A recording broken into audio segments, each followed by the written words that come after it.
Hello students, the topic of this presentation is upper respiratory system. It consists of four parts: nose and nasal cavity, mouth, pharynx and larynx. Let's start the topic with nose and nasal cavity. आपके सामने एक diagram है। ये nose का front view का diagram है। इसमें आपको बहुत सारी स्ट्रक्चर्स दिखाई दे रही होंगी। इन स्ट्रक्चर्स के बारे में जानते हैं। The nose has two cavities. नाक में दो कैविटीज़ होती हैं, separated from one another by a wall of cartilage called the nasal septum.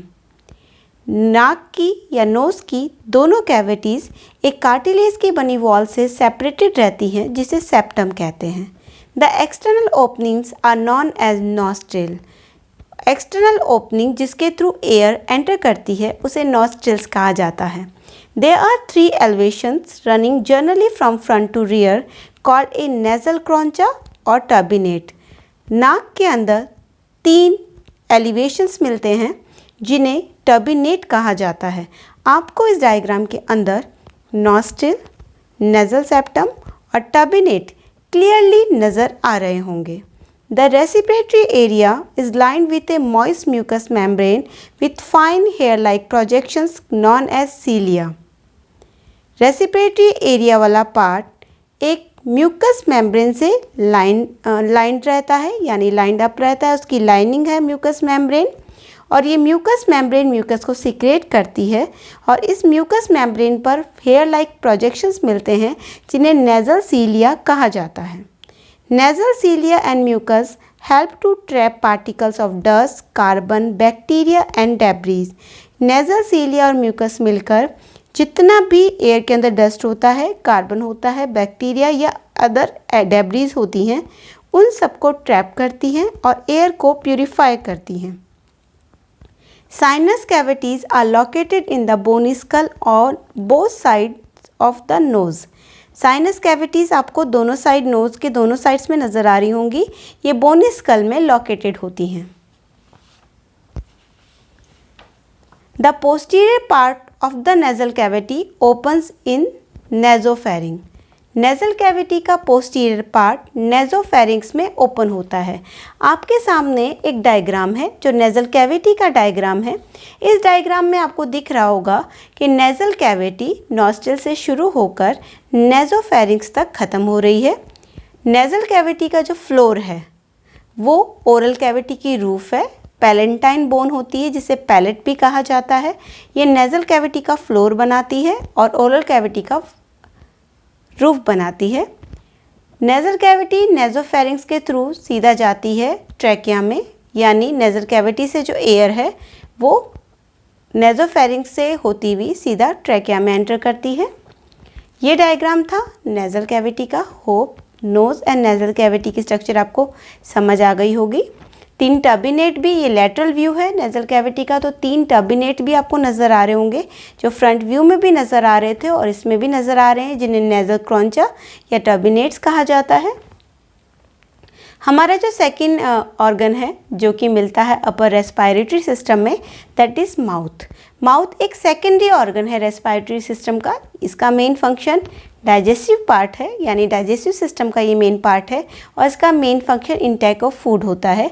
लेकिन कई बार ऐसी कंडीशंस होती हैं, जैसे बहुत ज़्यादा कफ अगर एक्यूमुलेट हो जाए नोज़ के अंदर, तो एक पर्सन नॉर्मल ब्रीदिंग नोज़ के थ्रू नहीं कर सकता। उस केस में माउथ ब्रीदिंग के लिए यूज़ होगा, इसीलिए इसे secondary organ of respiratory system भी कहा जाता है। फिर हमारा जो थर्ड ऑर्गन है दैट इज़ फेरिंक्स। आपको एक स्ट्रक्चर दिख रही होगी फेरिंक्स की। ये फेरिंक्स का डायग्राम है। फेरिंक्स के डायग्राम में आपको ये दिख रहा होगा कि फनल शेप्ड स्ट्रक्चर है, यानी एक कीपा का स्ट्रक्चर है, कीप जैसी स्ट्रक्चर है। Pharynx is a muscular funnel type structure which extends from the posterior part of the nasal cavity to the upper portion of the esophagus. ये nasal cavity से शुरू होकर esophagus के upper portion तक फैली हुई है। Air after passing through the nasal cavity moves into the nasopharynx and reaches to the oropharynx. जैसे ही हवा नेजल कैविटी में एंटर करती है वो नेजोफेरिंक्स से होती हुई ओरोफेरिंक्स में एंटर कर जाती है। हमने अपने प्रीवियस लेसन में ये जाना था कि फेरिंक्स के 3 पार्ट्स थे। जो नाक से जुड़ा हुआ था नेजल कैविटी से वो नेजोफेरिंक्स था, जो ओरल कैविटी से जुड़ा हुआ है वो ओरोफेरिंक्स है, और जो लैरिंक्स से जुड़ा हुआ है वो लैरिंगोफेरिंक्स था उस पार्ट का नाम। तो 3 पार्ट होप आपको ये याद होगा। In the posterior wall of the nasopharynx is located a lymphatic organ, the pharyngeal tonsil.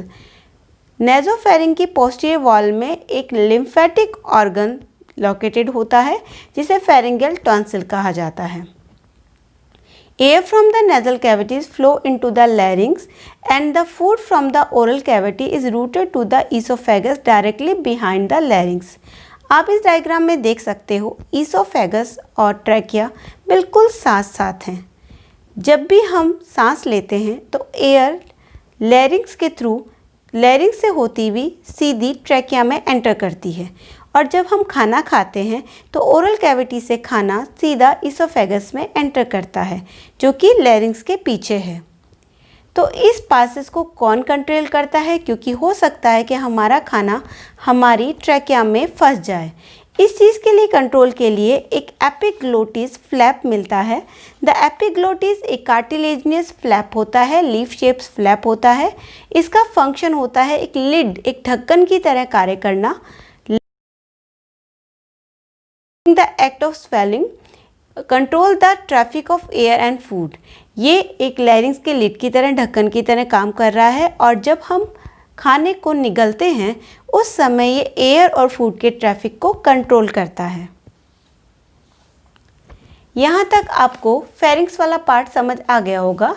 अब जो लास्ट पार्ट है इसका अपर रेस्पिरेटरी सिस्टम का, दैट इज़ लैरिंक्स, जिसे हिंदी में स्वर ग्रंथि भी कहा जाता है। ये स्वर यंत्र जो होता है हमारी साउंड जनरेट करता है।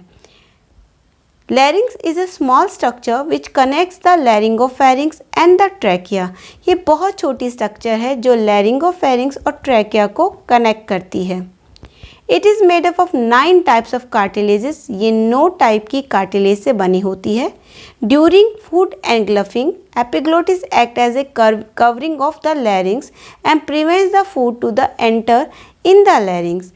जब हम फूड एनग्लफ करते हैं, खाते हैं, उस समय एपिग्लोटिस लैरिंक्स को कवर कर लेती है और लैरिंक्स में खाने को जाने से रोकती है। Special structure called vocal cord and vocal folds are found in the larynx. कुछ स्पेशल स्ट्रक्चर जिन्हें वोकल कॉर्ड्स कहा जाता है लैरिंक्स में मिलती है, जिसके थ्रू साउंड जनरेट होती है। जैसे ही हवा इन वोकल कॉर्ड में एंटर करती है ये वोकल कॉर्ड वाइब्रेट करती है और वो वाइब्रेशन साउंड को प्रोड्यूस करता है। Vocal cords are mucus membrane. Actual में ये म्यूकस मेम्ब्रेन होती है और एयर के थ्रू वाइब्रेशन करना स्टार्ट करती है और डिफरेंट टाइप के साउंड जनरेट करती है। यहाँ तक आपको अपर रेस्पिरेटरी सिस्टम के चारों पार्ट्स समझ आ गए होंगे, nose and nasal cavity, mouth, pharynx and larynx. हमारे नेक्स्ट लेसन में हम लोअर रेस्पिरेटरी सिस्टम के बारे में पढ़ेंगे। Thank you.